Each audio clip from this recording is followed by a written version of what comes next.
Welcome back, blade fans. We've got a new one for you today. Something hot off the presses, so to speak, from Hogue in collaboration or done for SIG. As you know, or may know, Hogue has done a number of knives with the SIG branding on them. Many of them are automatics. This one is an automatic. And as you can see, it is the SIG K320A. The SIG K320 is the manual version with the Able lock system, similar to the Deca, and similar to what has come off patent for Benchmade knives as their Axis lock. So a little bit different, but basically the same kind of lock on the manual version. This, however, is the auto version. And as you can see, it has the nitron finish, which is basically their black Cerakote. That's what they're calling their black Cerakote finish at Hogue. So basically it's a Hogue knife made for SIG, and let's take it out of the box here. Truth be told, I already did, but we'll kind of do the drama here. And as you can see inside, we have a nice SIG branded pouch. We have a Hogue Knives sticker. And I believe this is like care of your knife. Yada yada. Doesn't show the knife that was in the box, but that's pretty typical for most companies. It's just general care and warranty information. All right, so we got a pouch with a nice stitched logo. Let's open her up. And inside, we have this beauty. Recently released, and this was received from the Knife Center. Thank you for fast shipping. So you can see already, this is a button lock, so it's a plunge lock system. Nicely perfected by Hogue. As an example, we have here one of the EX series, and I don't know which EX it is because they don't label that.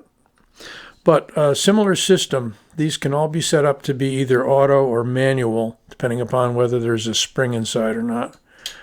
So that's a beautiful Tanto. That is, off the top of my head, I'm going to call it the EX03. It may be one of the other numbers, and I had previously reviewed this one along with some other Hogues.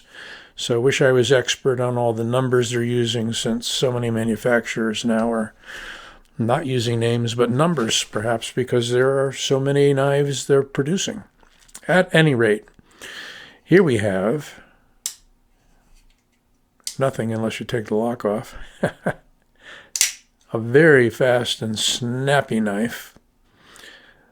The K320 series, K I believe stands for knife, is meant to be a companion to the SIG 320 pistol, which is made for the government. And by the way, the grips, the interchangeable grip frame system for that that SIG is made by Hogue, so I'm told. But I digress. This is a nicely textured, hard resin material that is a bit unlike most other polymers that are used. Hogue does an excellent job with it. It is the same extremely hard, durable material that's got a little bit of flex, but you can't feel it. You're not going to be able to feel any movement here whatsoever. Very rigid. We've got steel support liners, if you want to call them that, on the inside, with the shell of the polymer handle over the outside. There's your black Cerakote finish, known as, again, the nitron finish. We have a beautiful clip point, not particularly long, but we've got lots of handle to hang on to.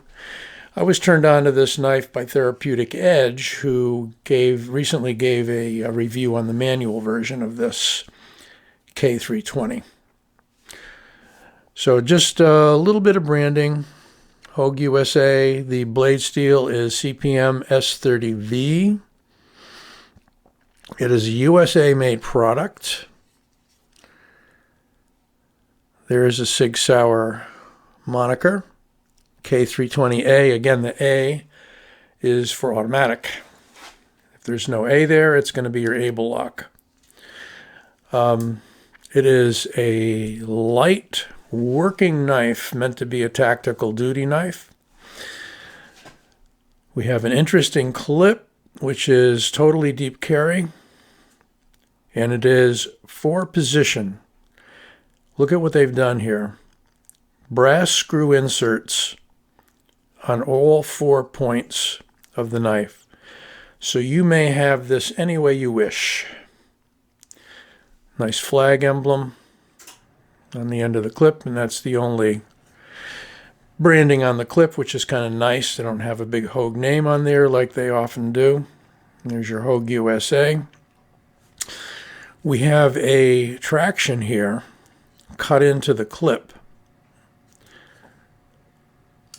that they say is there to give you grip when pulling it out of the pocket, and I think that's a great idea, because anytime you pull a deep carry clip, a knife clip out of the pocket, you're putting pressure down on that clip, pressing it against the material in your trousers or wherever you may be carrying the knife. With this, we have these little shell-like raised cutouts that give you some nice traction. So let's open it up again. We can see that they left the opening hole that is on the manual knife, so it's the same blade as the manual. We have a really nice usable choil here.